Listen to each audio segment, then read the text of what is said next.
오늘도 행복하세요. 자유세상의 유현상 목사입니다. 오늘은 갈라디아서 1장 3절에 있는 말씀을 중심으로 해서 참신앙 안에 있는 절대평강이라는 제목으로 잠시 은혜를 나누고자 합니다. 오늘 저 여러분들 세상에 사는 모든 사람들은 누구를 막론하고 삶을 사는 동안에 수많은 문제 가운데 세상을 살아가야 할 존재들입니다. 예수를 믿든 안 믿든 간에 그건 상관이 없습니다. 모든 사람은 이 세상에 태어나면 반드시 삶의 문제가 기다리고 있습니다. 왜 그러느냐? 창세기 3장 5절에 보면 하나님께서 아담에게 그렇게 말합니다. 내가 내 아내의 말을 듣고 내가 먹지 말는 선악과를 먹었은즉 땅은 저주를 받아 가시덤불과 엉겅퀴를 내고 너는 그곳에서 수고해 먹다가 결국은 흑인이 흙으로 돌아갈지니라. 즉 아담이 범죄함으로 말미암아 이 땅이 저주받은 땅이 되었고, 그래서 엉겅퀴와 가시, 인생은 가시밭기로 하는 것처럼 문제가 있는 땅에서 수고하고 먹다가 수고해서 먹다가 마침내는 육신은 흙으로 들어가는 존재. 그렇기 때문에 이 땅은 우리가 그 위에 살고 있기 때문에 예수를 믿든 안 믿든 간에 문제는 끊임없이 일어나고 있습니다. 그리고 문제를 일으키는 것은 바로 저주를 다스리는 악한 마귀의 세력이 있습니다. 우리가 마귀는 눈에 보이지 않지만 마귀는 눈에 보입니다. 사람을 통해서도 보이고 환경을 통해서도 많이 보이죠. 그런데 그러한 환경 속에 있을지라도 예수 믿는 사람들은 삶의 태도가 다릅니다. 예수 믿지 않는 사람들은 그런 절망의 순간이 오면 스스로 육신의 삶을 끝낼 수도 있습니다. 그러나 예수 믿는 사람들은 그런 문제를 일어납니다. 예수님께서 제자들에게 해저물 때에 가버나움에서 거르사 지방으로 가자고 말씀하시는데 그때 배 타고 가자 그렇게 말합니다. 제자들이 예수님 말씀대로 순종해서 배를 타고 저문 밤에 이제 거르사 지방을 향하여 갑니다. 근데 예수님은 낮에 많은 병자를 고치고 그래서 피곤해가지고 지금 배에 고물돼서 주무시고 계시는데 가다가 갑자기 바람이 불더니 그 다음에는 막 물결이 일어나서 배에 물이 가득 채워지기 시작을 합니다. 우리가 아는 것처럼 예수님의 12제자 가운데 7사람은 갈릴리 바다 출신들입니다. 아마 그들은 어려서부터 바다에서 잔뼈가 굵기 때문에 처음 바람이 불을 때 이 정도는 우리가 할 수 있겠지. 그래서 바다의 경험과 지식을 가지고 주님 깨우지 않았습니다. 그런데 바람은 점점점 불어오고 마침내 풍랑이 일어나서 배물이 들어오기 시작을 해서 잘못하면 배가 지금 난파될 위기가 있으니까 그때 제자들이 주무시는 예수님을 깨우십니다. 그러면서 주여 우리가 죽게 되었습니다. 예수님이 일어나서 제자들에게 믿음이 없는 걸 책망. 왜? 그 배는 예수님도 타고 있는데 내가 타는데 왜 배가 난파되는 거예요? 그리고 난 뒤에 예수님이 바람을 끄집고 바다를 이제 풍랑을 주니까 잔잔해져서 걸어가심으로 갔습니다. 그런 얘기가 있습니다. 바로 그렇습니다. 예수님을 모시고 예수님 말씀대로 행선지를 향하여 가도 바람도 불고 풍랑도 일어납니다. 이것이 바로 뭐냐면 삶의 현수입니다. 그런데 그들은 죽겠다고 말했습니다. 그러나 예수님은 믿음 없는 걸 책망했습니다. 왜냐하면 그 배는 예수님 타고 있기 때문에 그 배가 남편이 예수를 죽으라는 얘기가 아니죠. 그래서 꾸짖고 난 뒤에 문제를 해결해 주었다고 하는 사실입니다. 근데 지금 교회 시대는 어떻습니까? 그때 죽겠다고 그렇게 제자들이 주님을 깨웠지만 지금 교회 시대 성령 받고 예수 믿는 사람들에게는 그렇게 말씀하지 않습니다. 빌립보서 4장 6절로 7절에 보면 여전히 문제는 있습니다. 그때 하나님 말씀하십니다. 아무것도 염려하지 말고 모든 일에 기도와 간구로, 기도는 일상기도, 간구는 특별한 문제가 있을 때는 기도와 간구로 감사함으로 하나님께 아뢰라. 왜 감사함으로? 기도하고 간구하면 이루어질 것이기 때문에. 그리하면 모든 지각에 뛰어나신 하나님의 평강이 모든 문제를 지금 기도했으니까 모든 걸 하나님은 알고 있죠. 평강이 예수 그리스도 안에서 너의 마음과 생각을 지켜줄 것이다. 성경에서 마음은 인격적인 것을 말합니다. 지정의. 어떤 상황이 벌어졌을 때 그 상황에 대한 바로 이해를 하고 그것을 받아들이고 그걸 실행하는 것, 즉 인격적인 측면을 측면하는데 바로 예수 그리스도 안에서 마음과 생각을 지켜주고, 즉 예수가 나의 그리스도의 믿음을 가지고 우리의 마음을 지켜주고 생각을 지켜준다, 그렇게 말씀하고 있습니다. 바로 그렇습니다. 왜 예수 믿는 사람들은 지금 교회 시대에 똑같이 문제가 나타나지만 세상 믿지 않는 사람이 절망할 때 우리는 절대 절망하지 않습니다. 왜 그렇습니까? 예수 믿는 사람들은 예수를 믿음으로 하나님이 아버지인 것을 경험한 사람입니다. 우리가 예수 믿는 사람들이 성령을 겁내지 않고도 교회에 나가면 영리한 사람 바로 이어서 신앙을 고백할 때 전능하사 천지를 하나님 아버지를 내가 하나님을 아버지라고 말합니다. 또 예수님이 가르친 주기도문에도 하늘에 계신 우리 아버지요. 그렇습니다. 예수를 믿고 우리가 처음 경험하는 것은 하나님이 아버지인 것을 알게 되는 겁니다. 바로 그렇습니다. 로마서 8장 16절로 18절에 보면 성령도 내 영으로 더불어 우리가 하나님의 자녀인 것을 증거하시나니 예수 믿은 자에게는 반드시 성령을 선물로 줍니다. 그 성령이 내게 임하면 내 영, 즉 아담이 처음 인간의 아담에게 줬던 그 영이 죄로 말미암아 눌려있다가 이제는 죄로부터 해방되어서 성령과 더불어서 하나님의 자녀인 것을 증거하시나니 하나님의 자녀이면 그의 후사, 누구? 그리스도와 함께한 후사니 그리스도와 함께 영광받기 위해서는 고난도 함께 받아야 할 것이니라. 그러나 장차 받을 영광과 잠시 받는 고난은 비교할 수가 없다, 그렇게 말씀하고 있습니다. 바로 그렇습니다. 예수 믿고 하나님의 아버지가 되고 예수가 그리스도가 되었어도 고난이 있습니다. 왜? 악한 마귀가 지옥에 갇히기 전까지는 저주받은 땅에서 죄가 있는데 마귀도 활동할 권한이 있기 때문에 끊임없이 교회 시대에도 악한 마귀는 지금 우리를 대적하고 있는 겁니다. 그래서 교회의 신앙에 대해서는 에베소서 6장 10절 13절에 보면 정말로 악한 마귀가 대적하기 위해서, 즉 대적이 있다고 하는 사실입니다. 근데 그 대적을 어떻게 이기느냐? 오늘 본문의 말씀에 보면 하나님의 은혜와 예수의 은혜로 입는데 하나님의 은혜가 바로 뭡니까? 로마서 8장 31절로 32절에 보면 만일 하나님께서 우리를 위하시면 누가 우리를 대적하겠느냐? 대적 마귀 세력이 있죠. 그 아들을 아끼지 않고 주신 하나님께서 그 아들과 함께 성령을 모든 걸 은사로 주지 않겠느냐? 은사로 준다고 그랬어요. 예수와 함께 그 아들과 함께 은사로 주지 않겠느냐? 은사는 바로 뭡니까? 성령 받은 자에게 나타나는 것이 은사입니다. 고린도서 12장에 보면 성령 받은 자에게는 하나님을 감당하기 위해서 성령을 주었고 그 성령이 은사로 나타납니다. 9가지 은사가 나타나요. 첫 번째는 지혜의 은사, 지식의 은사, 그리고 믿음의 은사, 병 고치는 은사, 권능의 은사, 그리고 예언의 은사, 영분별의 은사, 방언의 똑같은 9가지 은사가 나타나는데 그 9가지 은사를 주는 것은 바로 성령의 능력을 통해서 악한 마귀를 대적하고 맡긴 일을 감당하라고 주는 겁니다. 그래서 바로 아들 아끼어 주신 하나님께서 그 아들과 함께 모든 것을 은사로 주지 않겠느냐?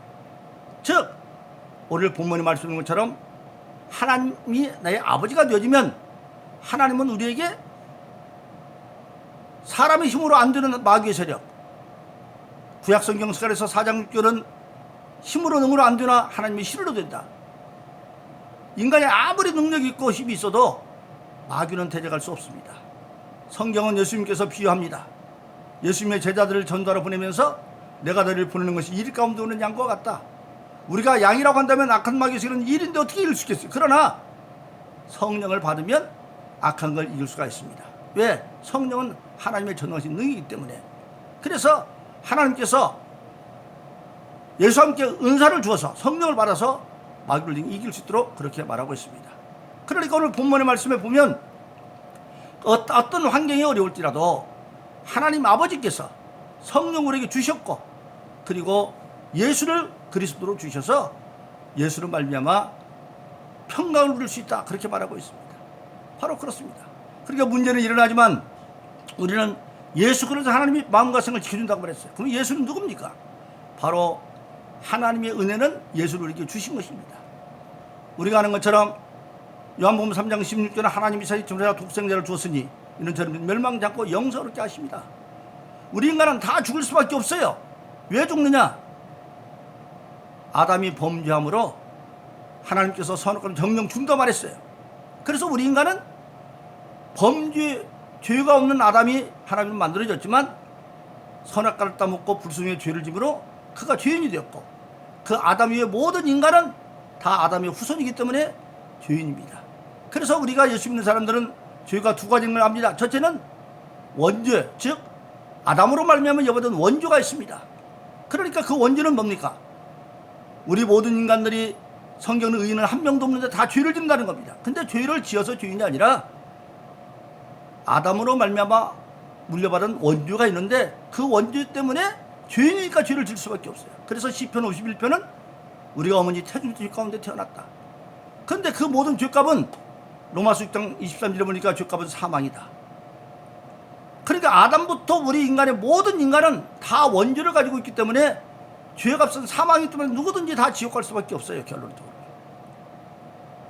그러니까 어떤 사람이 말하기를 부처 안에서도 구원을 받는다? 부처도 아담의 후손이기 때문에 그도 원죄가 있으니까 지옥 갈 수밖에 없는데 남을 구원할 수가 없어요. 그래서 하나님이 예수님은 아담의 후손이 아닌 여자의 몸을 빌려서 성령으로 잉태해져서 죄 없는 몸으로 예수를 보내셨고, 예수님이 십자가에 못 박혀 돌아가셨습니다. 세상은 예수가 죄 있다고 떠들어댔죠. 그러나 3일 만에 예수가 살아나셨습니다. 만일 예수님이 죄인이었으면 하나님이 전능하셔도 죄의 값은 사망이니까 살릴 수 없습니다. 그런데 예수님이 부활했다고 하는 얘기는 바로 그 죄 없는 산 증거고, 그러면 죄 없는 예수는 죽을 이유가 없죠. 근데 왜 돌아가셨느냐? 바로 아담 위의 모든 저와 여러분들 인간의 죄를 대신 지고 십자가에 돌아가셨어요. 그래서 대속주라고 말하는 겁니다. 예수님이 죽을 이유가 없는데 왜 돌아가셨어요? 바로 모든 인류의 죄를 대속해줘요. 그래서 로마서 1장 17절은 인간은 다 의인이 한 명도 없는데 오직 의인은 믿음으로 말미암아 살리라. 이때 의인은 행위의 의인이 아니라 믿음의 의인입니다. 즉 예수를 나의 구주로 믿으면 그것을 하나님은 의로 여겨서 죽을 자에게 살 길을 열어주었다. 그래서 하나님이 세상에 전할 독생자를 줘서 인처를 믿는 자마다 멸망토고 멸망자가 영생의 길을 열어주셨습니다. 그런데 그 예수가 그리스도예요. 그리스도는 바로 뭡니까? 구약시대 하나님께서 죄악된 인간과 그 사이에 하나님이 선택받은 종들이 있었습니다. 그 종들을 세울 때 기름 부어 세우는데, 즉 그리스도는 기름 부어 세운 종이라는 뜻입니다. 첫째, 선지자를 세울 때 기름 부었어요. 즉 하나님의 뜻을 먼저 알고 할 때 그 사람의 선지자를 세울 때 기름 부었어요. 그런데 예수님은 마태복음 16장 16절에서 베드로가 시험을 그러죠. 주는 그리스도 살아계신 하나님의 아들입니다. 주는 그리스도 하나님의 아들입니다. 즉 예수님은 우리의 그리스도인데 우리의 선지자입니다. 그러니까 우리가 세상과 가장 중요한 것은 모든 문제가 있을 때 그 문제를 해결할 수 있는 지혜가 있어야 되죠.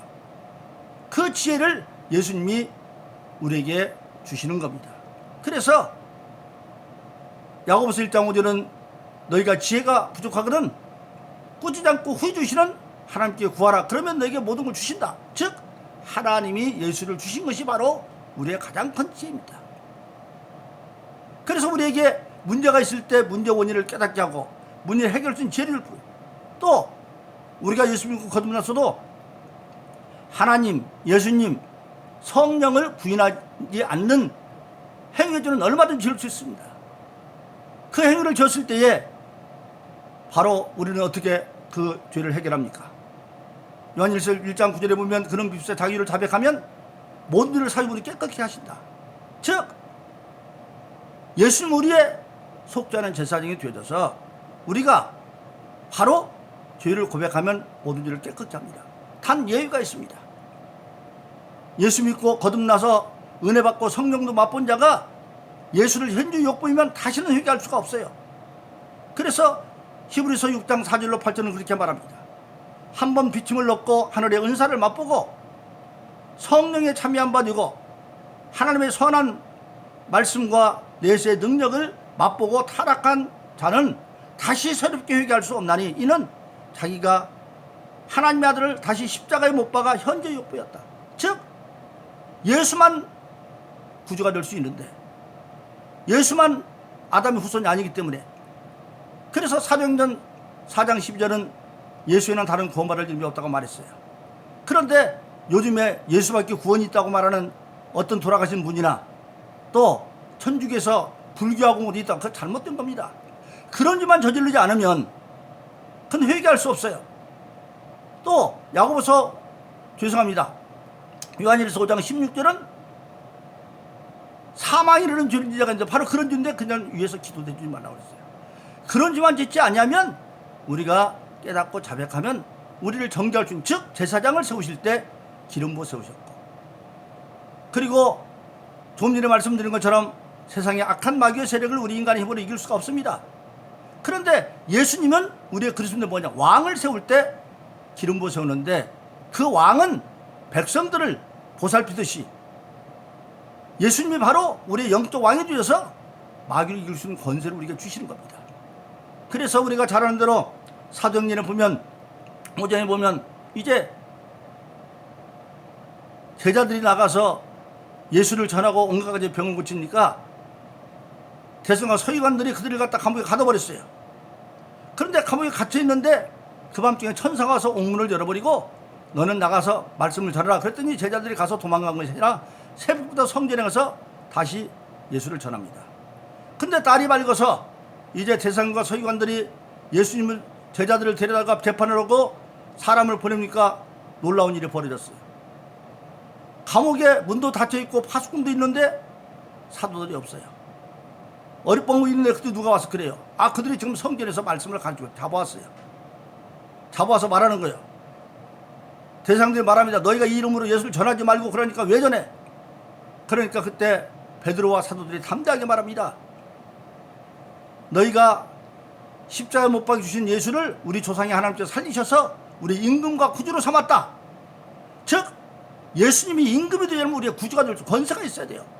근데 그 예수님은 임금인데 세상의 왕이 아니라 모든 하늘과 땅의 권세를 가지고 있기 때문에 죽은 자도 살리고 파도도 잔잔하게 가고 문둥병도 고치고 이적을 행하는 전능하신 임금이에요. 즉 하나님이 우리를 사랑하셔서 예수를 은혜로 주셨고 그 예수를 우리가 그리스도를 믿으면 모든 분에서 예수님께서는 지혜를 주시고 또 우리가 회개하면 예수를 부인하는 죄만 좋지 않냐면, 하나님을 부인하는 죄만 좋지 않냐면, 성령을 부인하는 죄만 좋지 않냐면 모든 일을 사해 주시는 용서하시는 제사장이시고, 그리고 우리가 연약할 때 예수님은 우리의 임금이 되어주셔서 악한 마귀를 이겨 승리할 수 있게 하신다고 하는 사실입니다.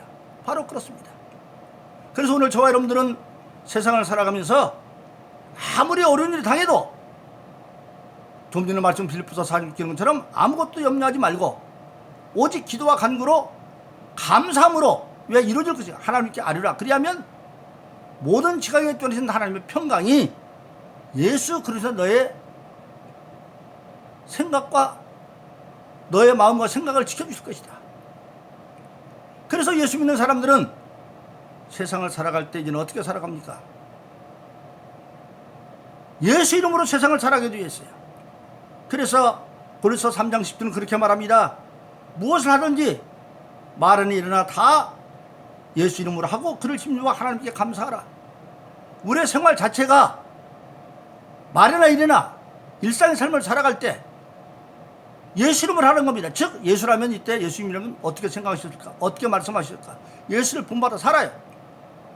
그러면 예수님이 아무리 환경 속에서 우리를 구원해 주시고, 그래서 고린도서 6장 2절은 보라 지금은 은혜 받을 만한 때에 구원의 날이로다.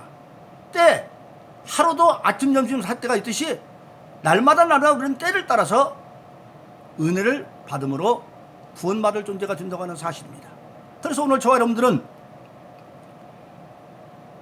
믿는 사람 입장은 똑같은 어려운 환경 속에 있지만 우리는 그 환경을 두려워하지 않습니다. 왜냐하면 그 환경을 이길 수 있는 능력이 우리에게 와 있기 때문에 하나님이 우리 아버지시고 예수님이 우리 그리스도로 우리의 지혜의 랍비가 되어주시고 그리고 우리를 사시는 제사장이 되시고 그리고 우리의 왕이 되어주셔서 악한 걸로 이기기 때문에, 그래서 빌립보서 4장 13절은 말합니다. 내게 능력 있어 내가 모든 걸 할 수 있다. 스가랴서 4장 중에 힘으로 안 되면 하나님 신는다고 하는데 그 예수님에게 성령을 선물로 주어서 우리는 어떤 환경에 있다 할지라도 하나님을 믿는 믿음과 예수님의 은혜를 받아서 어려운 환경을 염려하지 않습니다. 그래서 에베소 6장 13절은 그렇게 말합니다. 너희가 모든 것을 움직일 수 있는데 믿음의 전신 가운데 평안의 복음의 신발을 신으라. 땅은 엉궁과 가시가 있지만 평안의 신발을 신고 그걸 진이겨버려서 이길 수 있다고 하는 사실입니다. 그러므로 예수 믿는 사람들은 어떤 어려운 문제가 일어나도 아버지 하나님에 대한 믿음과 예수 그리스도에 대한 믿음 때문에 우리는 겁내지 아니하고 오직 기도함으로 극복할 수가 있습니다. 다만 그 기도하고 이루어지는 때가 내가 원하는 때 바로 안 이룰 수도 있어요. 왜? 그날과 그때는 모르기 때문에. 그때 갈라디아서 6장 그렇게 말합니다. 선을 행할지라도 낙심하지 말지니 선이 뭡니까? 하나님의 말씀을 이루어가는 게 선입니다. 낙심하지 말지.